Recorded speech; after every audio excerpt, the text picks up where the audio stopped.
Open your pantry and check the price of a tomato. Then walk outside to your garden bed.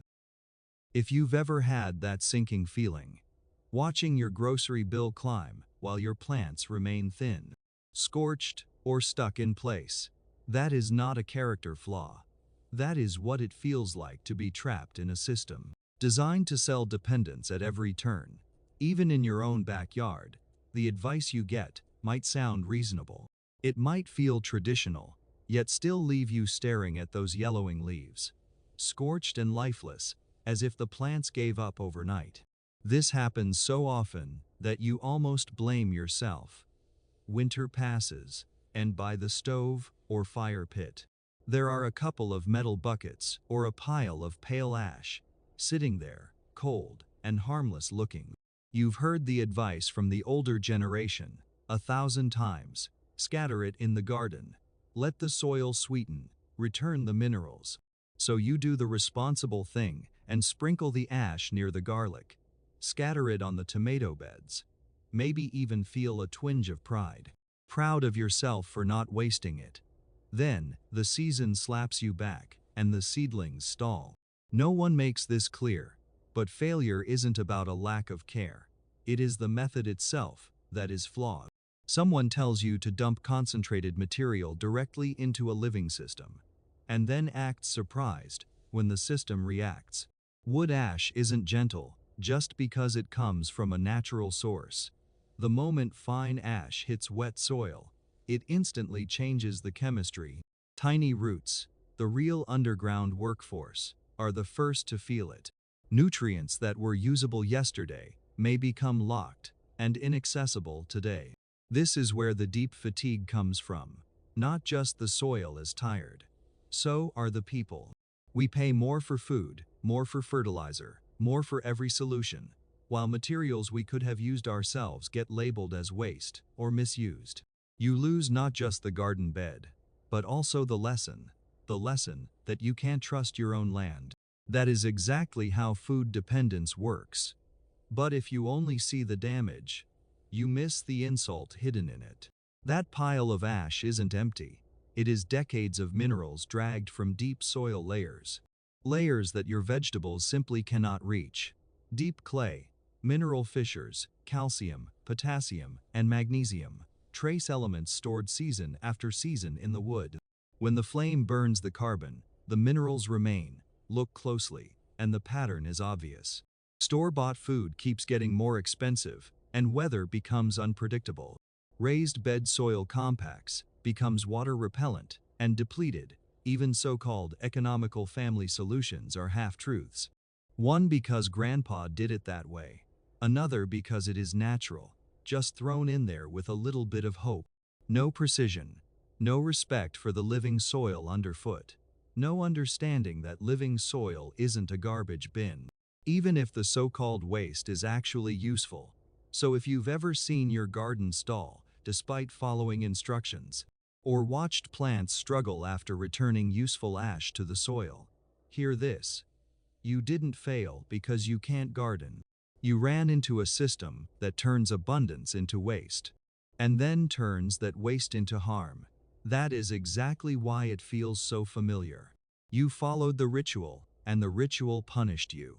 Beneath that bucket of ash lies a deeper question. If the material itself isn't the problem, where did we go wrong? Here is an almost unspoken scam. The system first sells you destruction, then sells you redemption. Your soil weakens, your plants falter, your bills rise. Each season telling you the answer is another bag of fertilizer, another bottle of nutrient solution, another premium formula, with impossible tomatoes printed right on the label. So you spread synthetic fertilizer, till, and spray herbicides.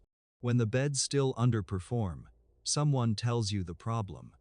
They say you need richer planting soil, not healthier, living soil. But the exact opposite is happening underfoot. Every forced tillage destroys the fungal networks, the white threads that moved minerals, water, and signals. Long before you ever bought a single tool, they're not useless. They're transportation, communication, and immunity. They connect roots to microbes and roots to water, roots to trace elements that plants can't reach alone. This cycle seems normal now because industry calls it gardening. A blue powder that forces top growth is called a plant nutrient. A herbicide that kills surface diversity is called cleaning. A bag of potting soil is actually just dead dirt. Dead dirt plus synthetic fertilizer, labeled as premium. Plants don't care about the marketing. They respond to chemistry and biology. When the biology is gone, chemistry carries all the weight, and that is exactly why the costs keep rising. Watch the patterns. Leaves turn green quickly, but stems stay weak. Crops briefly look vibrant, then snap in the heat. Diseases increase, moisture disappears fast, and the flavor drops. Tomatoes may look okay, but they taste like soggy cardboard. Meanwhile, soil structure declines, and aggregates break down. The sponge that buffers root pressure is completely lost. When fungal networks are damaged, the microbial workers starve. The ground is no longer living skin, but a sterile container. Even seemingly harmless advice can repeat these mistakes. Wood ash is good for the garden, someone says. So dry ash goes straight onto the beds, labeled natural.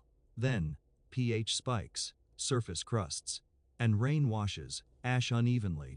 Washes into roots, seedlings, stall, yellow, scorch, punished just for existing. People blame themselves, thinking they lack experience or made wrong crop choices. But the real problem is far rougher. Let's be precise. When wood burns, the flame consumes active, volatile parts. Nitrogen goes up in smoke, leaving mineral skeletons and incombustible structures.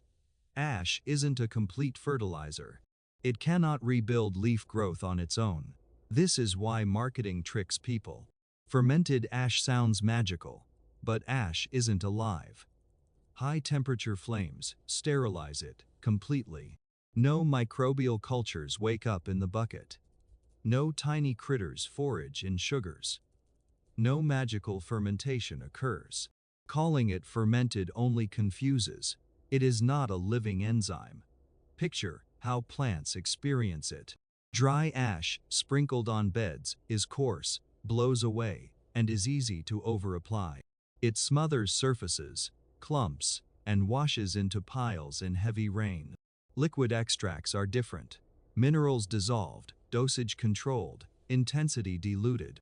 There is another overlooked layer. Precision isn't about making gardening complicated. It is about reducing harm. Wood ash is chemically strong, alkaline enough to react with wrong materials. It is strong enough to shock the soil. If you want to extract minerals, containers matter. Metal corrodes, and it ruins the batch.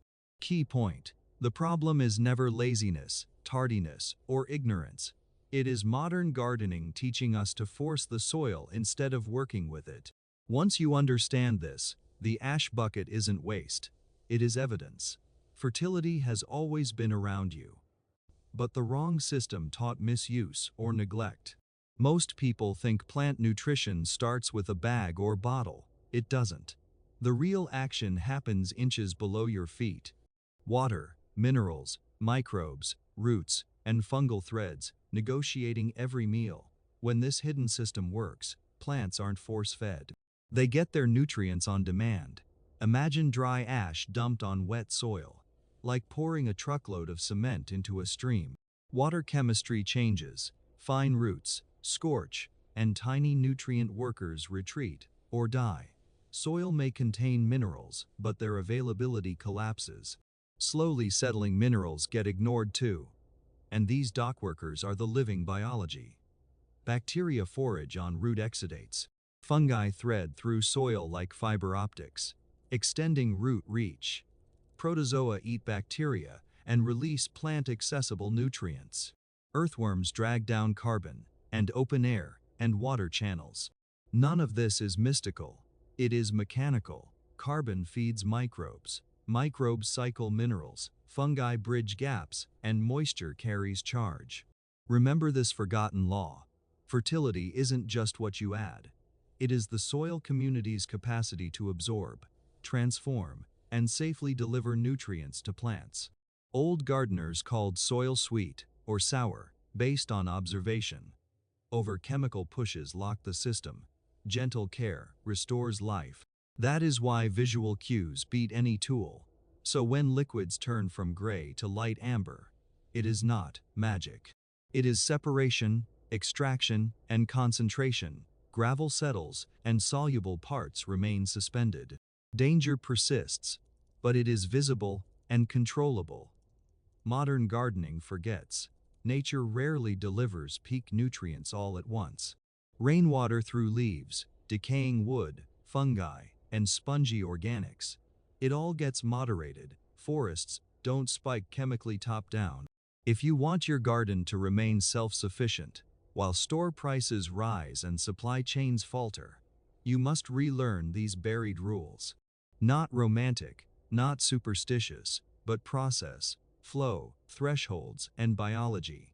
The hidden law is simple: feed the network, not just the plant. Surprisingly, real leverage isn't in stronger inputs, it is in reducing harm to the ground.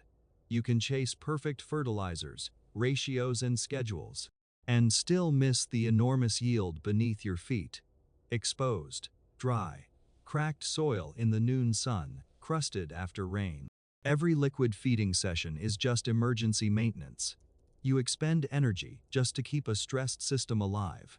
Simplest example is a stack of plain brown cardboard. Dull print, no tape, just discarded boxes. Lay them on beds, overlapping gaps to block weed light.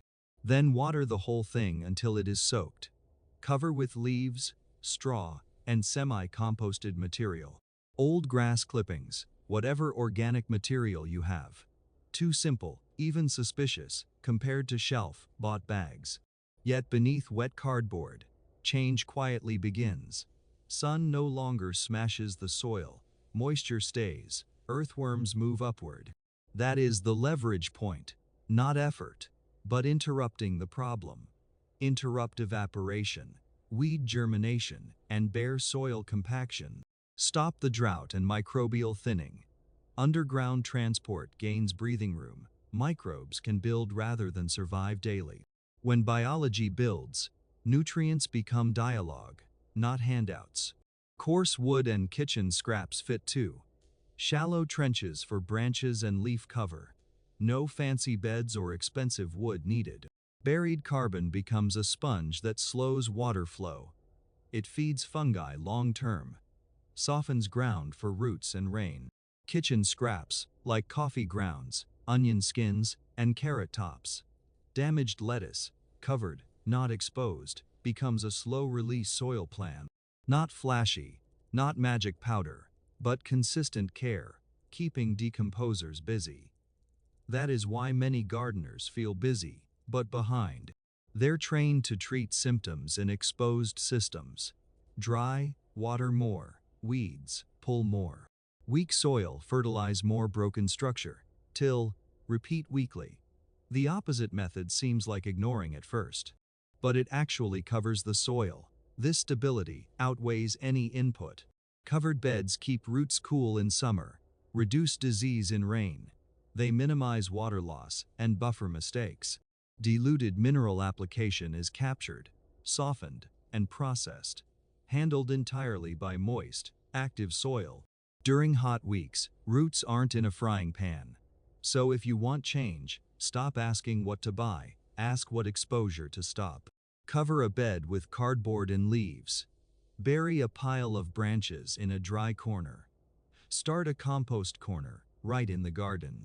Observe effects of removing stress rather than adding force. The deepest reward isn't greener leaves or bigger tomatoes, or even saved money. It is realizing you've escaped the trap. Fragile systems make you think food begins at the store. Fertility in a bottle, your role continuous payment.